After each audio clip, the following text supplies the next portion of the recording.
बांग्लादेश में finally most awaited elections हो गए और उसमें बांग्लादेश नेशनलिस्ट पार्टी बीएनपी ने बरतरी हासिल कर ली है। 2/3 अक्सरियत हासिल कर ली है और 209 सीट्स लेकर वो आगे हैं सबसे। आज की इस वीडियो में हम समझने की कोशिश करेंगे बांग्लादेश का फ्यूचर इन इलेक्शंस के बाद क्या क्या चैलेंजेस फेस करने पड़ेंगे बीएनपी की इस हुकूमत को और तारिक रहमान को, जो कि अब मोस्ट प्रोबेबली बांग्लादेश के नए प्राइम मिनिस्टर बनने जा रहे हैं, जो 2.5 साल पहले तक मुल्क में एंटर भी नहीं हो सकते थे। तो कैसे चीजें पलटा खाती हैं ये तो हमने कई वीडियोस में देखा है, लेकिन आज हम समझने की कोशिश करेंगे पोस्ट इलेक्शन बांग्लादेश सिनेरियोज, जिसमें इनके डिफरेंट चैलेंजेस हैं। इकोनॉमी है, फॉरेन पॉलिसी है, पाकिस्तान, इंडिया, चाइना, यूएस और हसीना वाजिद, इन सब को ये किस तरह नेविगेट करने का इरादा रखते हैं, आइए जानते हैं।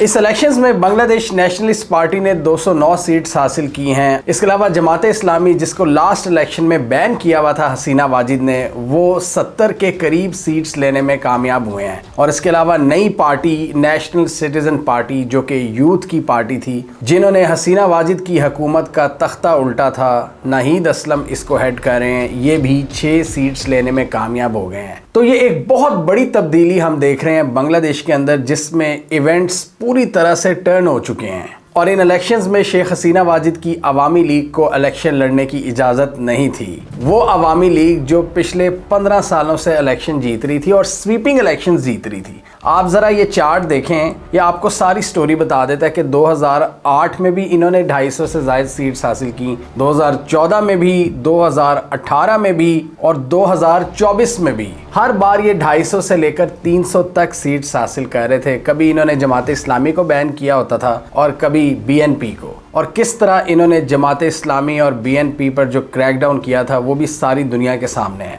जमाते इस्लामी के कई बुजुर्ग लीडर्स को इन्होंने फांसी दी और खालिदा ज़िया को 80 साल की उम्र में जेल में रखा हुआ था। और वो तब बाहर आई जब शेख हसीना वाजिद इस मुल्क से भागी हैं और उसके बाद वो 1 साल ही जिंदा रही हैं। और बीएनपी के तारिक रहमान, खालिदा ज़िया के बेटे, जब 2008 के बाद वतन वापस लौटे तो 3-4 दिन तक उन्होंने अपनी माँ को देखा और उसके बाद वो चल बसी। और किस तरह सरप्राइजिंगली अब वो बांग्लादेश के कर्ता धर्ता बनने जा रहे हैं, जो 2008 से बांग्लादेश में एंटर भी नहीं हुए थे। और उनकी वालदा जेल में थी, उनकी पार्टी पर पाबंदी थी, ना सिर्फ बीएनपी पर बहुत सी कदगनें थीं बल्कि जमाते इस्लामी पर भी। और इसी का गुस्सा निकाला था यूथ ने, जिस तरह उन्होंने प्रोटेस्ट किए थे, जिस तरह वो सड़कों पर आए, भड़ास अपनी निकाली और शेख हसीना वाजिद को फारिग किया। और लोगों का उसमें मेन कंसर्न क्या था कि इंडिया इनकी बैकिंग कर रहा है, इंडिया सारे डिसीजंस को हैंडल कर रहा है, सब कुछ कंट्रोल करने की कोशिश कर रहा है इनके ज़रिए। ये गुस्सा निकाला था अवाम ने।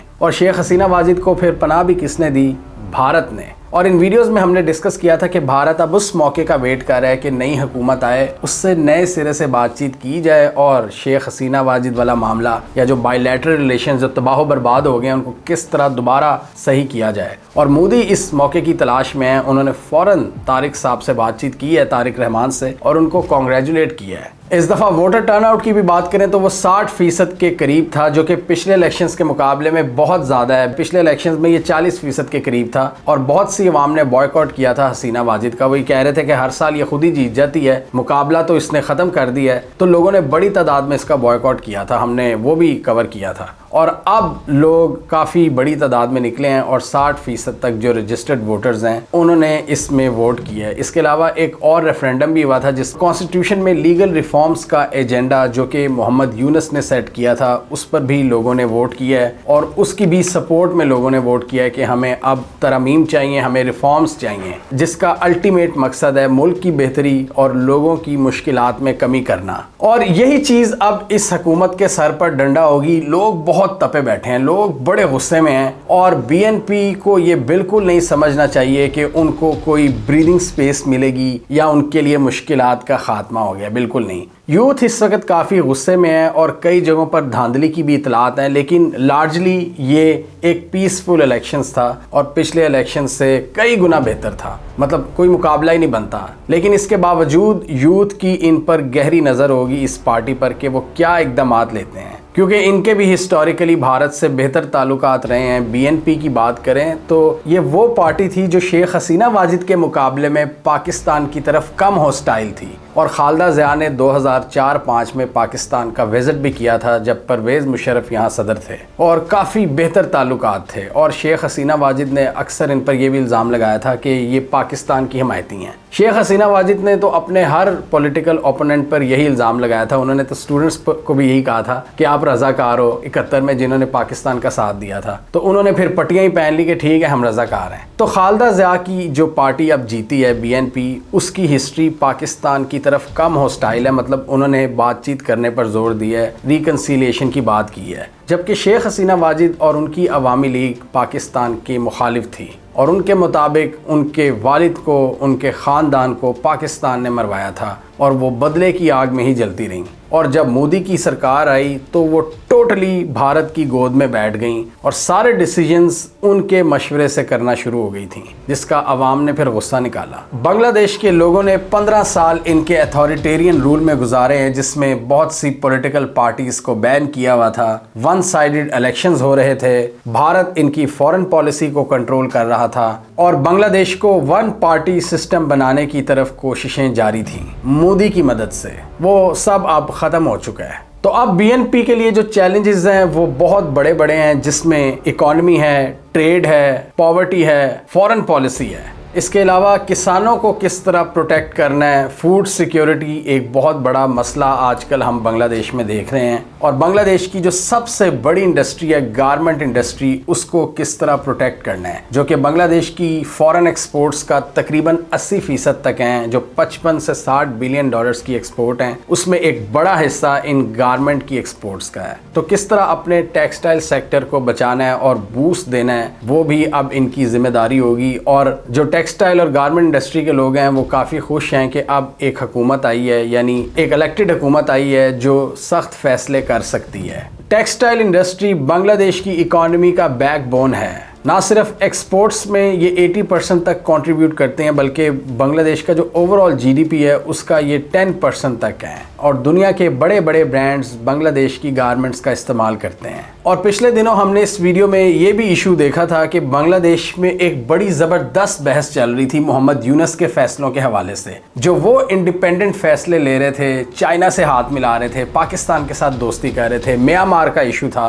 तो इस पे बांग्लादेश के अंदर बहुत सी ऐसी आवाज़ें उठ रही थी कि मोहम्मद यूनुस ये डिसीजंस क्यों ले रहे हैं, और इवन ये भी खबरें आई थी कि उनकी फ़ौज भी उनसे कई चीज़ों पर एग्री नहीं कर रही, और फ़ौज भी यही चाहती है कि इलेक्शन हो, एक स्टेबल हुकूमत आए, ताकि वो लॉन्ग टर्म पॉलिसी डिसीजंस ले सकें। और मोहम्मद यूनुस के पास ये मैंडेट नहीं, जबकि जो यूथ है वो ये कह रही थी कि अभी चलने दो, मोहम्मद यूनुस की हुकूमत को स्टेबिलिटी कायम करने दो। ये एक तकरीबन इनकलाब वाली सिचुएशन थी, जिसके बाद हमने इनको बिठाया, तो इनको कुछ टाइम दो। और दूसरी तरफ ये प्रेशर था कि जो पक्के डिसीजंस हैं, जो लॉन्ग टर्म डिसीजंस हैं, वो इलेक्टेड हुकूमत लेगी। तो मोहम्मद यूनुस ने अपना वादा पूरा किया और फरवरी में इलेक्शन करवाए, और जो उनका तकरीबन 1.5 साल का टेन्योर था वो काफ़ी पीसफुल रहा है, और उसमें बांग्लादेश ने स्टेबिलिटी हासिल करने की कोशिश की है। और अब भी नई हुकूमत के लिए सबसे बड़ा चैलेंज यही होगा, स्टेबिलिटी। और इस वक्त यूथ को भी चाहिए स्टेबिलिटी, वो भी काफ़ी तंग आ चुके हैं प्रोटेस्ट वगैरह से और केओस से।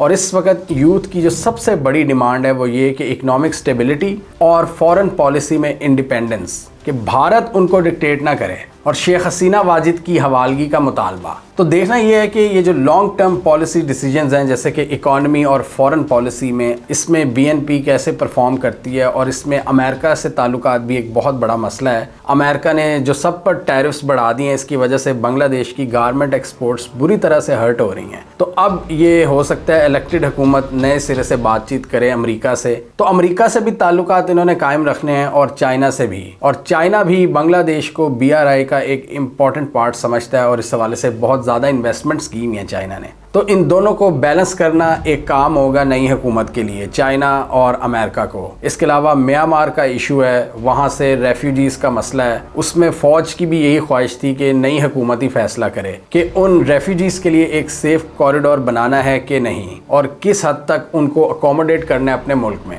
तो वो चीज़ भी अब ये सरकार देखेगी। और एक और बहुत बड़ा चैलेंज होगा पाकिस्तान और इंडिया के साथ ताल्लुकात। मोहम्मद यूनुस की हुकूमत ने तो बहुत अच्छे कर लिए हैं पाकिस्तान के साथ ताल्लुकात चाहे वो मिलिट्री टू मिलिट्री हो या पीपल टू पीपल हो, तो उसमें हर तरह से हम अपग्रेडेशन देख रहे हैं। ये अब इंटरेस्टिंग चीज़ होगी कि बीएनपी पाकिस्तान के साथ मामलात को किस तरह आगे लेकर चलती है। जबकि यूथ की बात करें तो यूथ ये चाहती है कि पाकिस्तान के साथ ताल्लुकात बेहतर किए जाएं, क्योंकि वो ताल्लुकात हैं बराबरी की बेस पर। और जैसे ही अगर इस हुकूमत ने कोई हैंकी पैंकी करने की कोशिश की तो यूथ इनके सर पर खड़ी होगी। और मोदी अब जिस तरह अपॉर्चुनिटी की तलाश में उन्होंने फ़ौरन फ़ोन कॉल की है, कॉन्ग्रेचुलेट किया है, तो देखना ये है कि अब मोदी क्या एफर्ट्स करते हैं और बांग्लादेश उसको किस तरह देखता है। क्योंकि बांग्लादेश की आवाम का इस वक्त मुतालबा है शेख हसीना वाजिद की हवालगी, वो भारत कर नहीं रहा। और इस वीडियो में हमने यही जिक्र किया था कि भारत अब सोचेगा कि किस तरह डील करना है बांग्लादेश से और शेख हसीना वाजिद वाले मामले को किस तरह हैंडल करना है। भारत के पॉलिसी मेकर्स भी इस वक्त ज़बरदस्त एक कन्फ्यूजन की कैफियत में है कि किस तरह आगे लेकर चलना है, क्योंकि वो उनको एक गलती का एहसास हुआ है कि हमने पिछले 15 सालों में सिर्फ शेख हसीना वाजिद पर इन्वेस्ट किया और उसकी पार्टी पर, जो कि इस टाइम बांग्लादेश में बैन है। और इसके अलावा बाकी सिविल सोसाइटी पर हमने कोई तवज्जो नहीं दी, उनको हमने एलियनेट किया और उन्होंने इंडिया आउट की कैंपेन शुरू कर दी। तो अब ये सोचेंगे कि किस तरह मामला बेहतर किए जा सकते हैं, लेकिन इसमें अगर हम बीजेपी का रवैया देखें वो तो चेंज नहीं होने वाला। वो जिस तरह गालियां देते हैं सोशल मीडिया पर और वो जिस तरह उनको डिक्टेट करने की कोशिश करते हैं, वो अपने आप को बरतर समझते हैं इस रीजन में और बांग्लादेश, कश्मीर और पाकिस्तान के लोगों को हकारत की नज़र से देखते हैं। तो इसकी वजह से मेरे हिसाब से पीपल टू पीपल कनेक्शन तो बेहतर नहीं होने वाला। हाँ, मोदी हुकूमत कोई डिसीजन शायद ले सकती है, कोई ट्रेड डील कर सकती है। जो इनको ट्रांसशिपमेंट फैसिलिटी इन्होंने छीन ली थी मोहम्मद यूनुस के दौर में, वो शायद वापस कर सकती है, लेकिन उसके चांस भी कम है। लेकिन यहाँ भारत ज़रूर कोशिश करेगा कि बांग्लादेश को अपनी साइड पर किया जाए और भारत इसी इंतज़ार में था जिस दिन इलेक्शन हो तब हम भी बड़े बड़े फैसले करें। और यहाँ पर एक और भारत को बहुत बड़ा चैलेंज आएगा शेख हसीना वाजिद से रिलेटेड। भारत उसको अपना एक एसेट समझता है और फ्यूचर में कहीं इस्तेमाल करने का इरादा रखता है, लेकिन बांग्लादेश की यूथ पूरी तरह से एक्टिव है। वो सारा देख रही है कि कौन क्या करता है और कौन क्या नहीं करता। तो उन्होंने अगर यहाँ कोई बारीक वारदात खेलने की कोशिश की तो फौरन पकड़े जाएंगे। बांग्लादेश की यूथ सिस्टम को लेकर काफ़ी कॉशियस है और उनके ख्याल में अभी भी कुछ भारतीय एजेंट्स सिस्टम में मौजूद हैं जिन्होंने बांग्लादेश की पॉलिटिकल पार्टीज और गवर्नमेंट इंस्टीट्यूशंस में अपने एजेंट्स के जरिए पेनिट्रेशन की हुई है और वो सारी मालूमात भारत तक पहुंचाते हैं। और इसी वजह से हर डेवलपमेंट पर इनकी यूथ की नज़र होती है। इसी वजह से बांग्लादेश की नई हुकूमत के लिए मामलात को चलाना इतना आसान नहीं होगा। फॉरेन पावर्स का प्रेशर अलग होगा और अपनी पॉपुलेशन का प्रेशर अलग। और कई एक्सपर्ट्स के मुताबिक बांग्लादेश लॉन्ग टर्म में भारत को एलियनेट नहीं रख सकता, क्योंकि 3 अतराफ से भारत ने इनको घेरा हुआ है। लिहाजा भारत के साथ बेहतर ताल्लुकात कायम करना इनके लिए ज़रूरी है, जो इवेंचुअली होकर रहेगा, ये कुछ एक्सपर्ट समझते हैं। जबकि मुहिब्बे वतन बांग्लादेशी ये कहते हैं कि भारत अगर हमारे चारों अतराफ है तो इसका ये मतलब नहीं कि हम भारत के ग़ुलाम बन जाएं। इसलिए हमें भारत पर से अपनी इकोनॉमिक डिपेंडेंस का खात्मा करना होगा और ख़ुद फैसले लेने होंगे। सिटीज़न सेंट्रिक अप्रोच अपनानी होगी।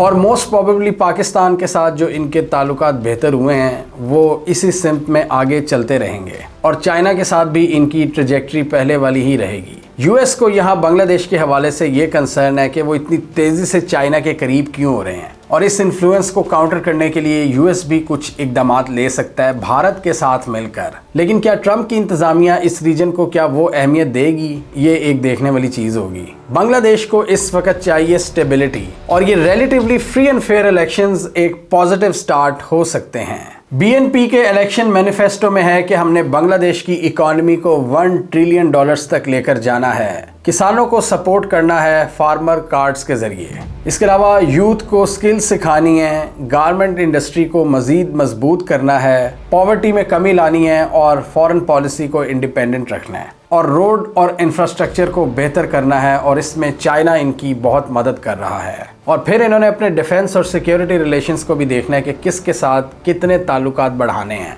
और आजकल पाकिस्तान इनका एक की पार्टनर नज़र आ रहा है when it comes to defence matters. हमने पिछले दिनों देखा है कि ट्राई सर्विसेज की आपस में मुलाकात हुई है। नेवी, आर्मी, एयरफोर्स सब आपस में कोलैबोरेट कर रहे हैं। डायरेक्ट फ्लाइट्स और शिपिंग रूट्स बहाल हो रहे हैं। इंटेलिजेंस शेयरिंग के हवाले से भी बातचीत चल रही है और डिफेंस प्रोक्योरमेंट के हवाले से भी दोनों बातचीत कर रहे हैं, जिसमें JF-17 थंडर सरे फहरिस्त है और बांग्लादेश के पायलट्स को पाकिस्तान JF-17 थंडर के प्लेटफॉर्म के हवाले से ट्रेन करने जा रहा है। हमें कमेंट सेक्शन में बताइए आपके ख्याल में बांग्लादेश में इलेक्शंस के बाद तारिक रहमान क्या वो रिक्वायर्ड स्टेबिलिटी क्रिएट करने में कामयाब हो जाएंगे, और आपके ख्याल में पाकिस्तान और भारत के साथ ताल्लुकात को वो किस तरह आगे लेकर चलेंगे। क्या इनकी हुकूमत में बांग्लादेश के भारत के साथ मामला बेहतर हो जाएंगे, और क्या पाकिस्तान के साथ ताल्लुकात में कोई कमी आ सकती है। क्या ये इकोनॉमी को स्टेबलाइज करने में कामयाब हो जाएंगे, क्या फॉरेन पॉलिसी को इंडिपेंडेंट कर पाएंगे, क्या ये बांग्लादेश की यूथ की एक्सपेक्टेशंस पर पूरा उतर सकेंगे। कमेंट कीजिए। इसके अलावा हमारा यूट्यूब चैनल सब्सक्राइब कर लो, साथ ही वो बेल आइकॉन भी दबा लें ताकि वो स्टोरीज दुनिया भर से पाकिस्तान से जिनकी मेन स्ट्रीम मीडिया पर प्रॉपर कवरेज नहीं होती हमारे प्लेटफॉर्म के थ्रू आप तक टाइम पर पहुंच जाएं।